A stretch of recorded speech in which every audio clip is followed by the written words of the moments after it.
Spray works up to 12 hours. Vicks Sinex nasal spray. Matt Barnes, decade and a half in the NBA, multiple teams, won an NBA championship with the Warriors in 2017, is joining us.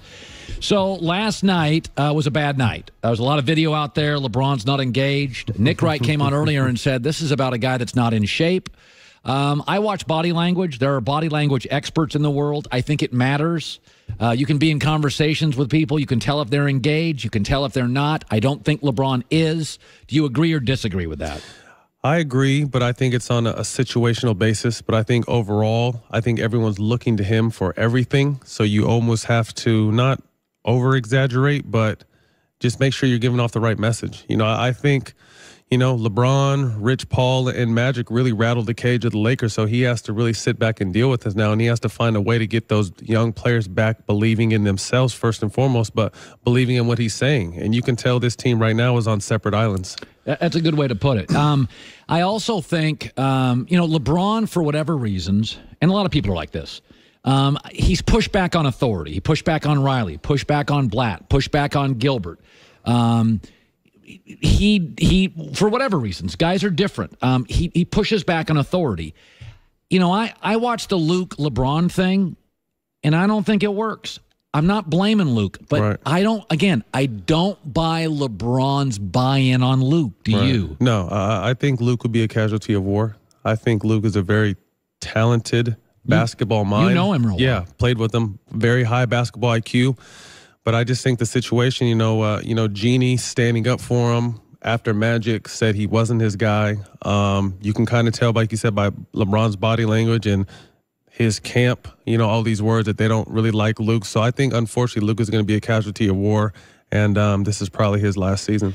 You know, I said, when you're a superstar like Tom Brady, even though Tom Brady's got a $700 million net worth or whatever it is, he's always reaching down to the scout team guys and the rookies. I know your name. I know where you're from. Part of leadership is not separating from the young employee. I would argue LeBron's done the opposite. He is more iconic, more global, more corporate. I feel disengaged as a 22-year-old. This I blame on LeBron. I am always aware there's a mogul stage. I get it. I'm for it. Michael had it in Washington. I think the balance, it is too much mogul, not enough LeBron basketball dude this year. I think everyone knew coming here was a business move overall. You know, he said he wanted to be an owner at one point. You know, LA is the market off the court unlike any other. I think one thing he's always done great in the past is he's made his teammates believe. He's always had to do so much for every team he's played on, maybe outside of Miami. He's made those guys, those mid-level guys, believe, and got a lot of these guys paid and like, hey, you know, I believe in you. Let's go do this. I really don't see that this year. Not that I said, excuse me, I don't see that now. Early in the year, he really had the guys going before he got hurt. There 4 in the West, and he had the young guys playing better than they possibly were. Playing, you know, confidence is everything in the NBA. And I can tell right now, like I said, with, you know, all the mix-up at the trade deadline, those guys are really searching for their self-confidence, searching for, okay, what am I supposed to be doing? I don't want to mess up. I don't want LeBron to possibly get mad at me. There's just a lot of confusion there, and you can really tell on the court. You played for 4 different teams. Actually, you've played for several teams, but I mean the 3 or 4 that I think of, one of them's the Clips, one of them's the Lakers. I want to talk about the trade rumors, and Joy and I talk about this. One of the places I've always defended players, I cannot imagine my company coming up to me and say, you've been traded to Vice. You have to go work now at National Geographic. We'll have to move my family tomorrow. I have to be at work tomorrow. Yeah, it's in Kansas City. Is that trade rumors? Forget the trade. Right. The rumors of trades. They're a monster. Okay. You were on a team where this happened, where guys got off a plane. Yeah, no, we had a crazy situation when I was with the Clippers. I want to say it was 2014, and we were flying to Memphis the day of the trade deadline. And I want to say we sat on the runway for over 2.5 hours while we were on Twitter at the time.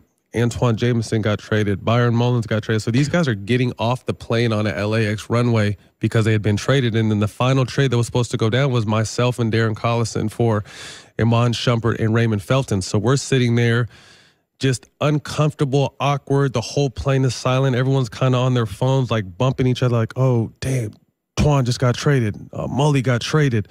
Oh, damn, they're talking about you and Collison now. We're going to get traded to the Knicks. So for people to say that, you know, they're professionals, you just need to wipe. Until you're in that situation, you never know how you're going to react. And I want to say I was probably 29 or 30 at the time, maybe a little bit older, and it still shook me. You know what I mean? So these kids are in their early 20s playing for the Lakers, playing with LeBron. So it's hard to really say you should be a pro and that shouldn't affect you, because it's not true. Matt, who were you upset with? Owner, team, player, coach, who? Well, Doc was everything at the time. You know, that's back when Doc was GM, right, president, and head coach. You know what I mean? So it's a tough situation. And then after the fact, Doc tried to pull us to the side once we got in Memphis and explain the situation. I wasn't buying it. You know what I mean? Like, you take it personal as a player. Of course. Like you said, because it's more than just you leaving and putting on a different uniform. I have kids. I have a family. I got to go to a city I don't possibly want to go to. So a lot plays into that. I mean, who would want to go from L.A. to New Orleans? You know, with all due respect, but just who would?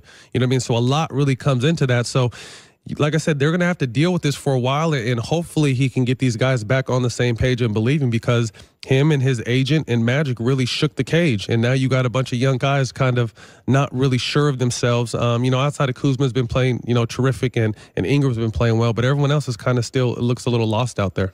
Matt Barnes, 14 NBA seasons, title with the Warriors in 2017. When you were with the early version of the Warriors, they'd already won a title, they won another. Now you get, the NBA has a history. After 3 titles, there's egos, there's complacency, there's lethargy, you become a target. And I'm watching the Warriors play, and I joke now, defense for them, sort of a hobby, not an occupation. They play it when they feel like it. Boogie Cousins, I think, works to mostly a degree. I think Draymond now is a little overvalued around the league as an asset. You've been on a really high-functioning team, the Warriors. Take my audience, 22 games left in the regular season around the league. They know they're great. They know they're favored. Is that in itself hard? Or am I overstating that just you have talent, it's all good? I think their most important thing, and they know that in that locker room, is just staying healthy right now. Continuing to get Boogie acclimated. I think Boogie has to understand, although he's, you know, his numbers are up and down a little bit, he's still, for the most part, in preseason, early season game-wise, in definitely shape. You know what I mean? He hasn't played in how long? You know, it took almost a year off. So I think their main focus right now is to stay healthy and stay on the same page, which they always do. And I don't put any weight into Houston winning the first 3 games, you know, in the regular, because the regular season, you know, it doesn't matter as much for a team like that. Yeah. Like I said, you never want to say we're going to turn the switch on in the playoffs. You know what I mean? But I think the Warriors have been there, done that. They have the chemistry, they have the personnel, they have the coaching staff to know when, you know, oh, all right, guys, it's time to go. Yeah, like, no, I get it. I can't name another team that, you know, can beat them in a 7-game series, you know, off the top of my head. So I think we live in a day and age now where there's just so much media and so much news that it has to be a talking point at some point. But I know in that locker room, they're very comfortable where they're at. Not comfortable and complacent, but just understanding the process and knowing that, you know, it's still the end of February. We're going to be playing until June. You know, we still got a ways to go. Let's, like I said, just stay healthy right now. By the way, I think Anthony Davis ends up in L.A. because I don't think the Celtics offer Jason Tatum. And if the Celtics don't offer Jason Tatum, then the Boston's package isn't nearly as great. What do you make of Jason Tatum? I would love not. Him. So I do too. Love Jason Tatum. I love the fact, and people realize he's a baby. He's 20 years old. And he's proven he put a team on his back at 20 and took him to the Eastern Conference Finals and lost to LeBron.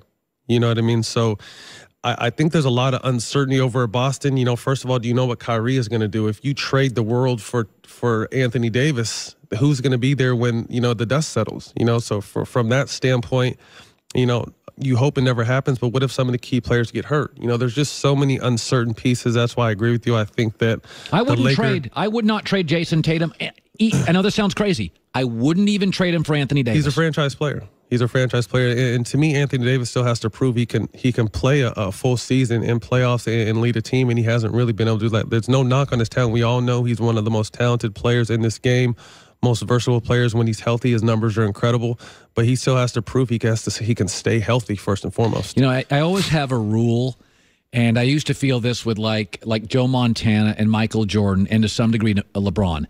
We all know who's got talent. But for the great players, you could say this for Messi in soccer, it looks easy. You watch Jason Tatum play. Now think about this. 1% of college basketball ever plays a game in the NBA. He should be a junior in college. Mm-hmm.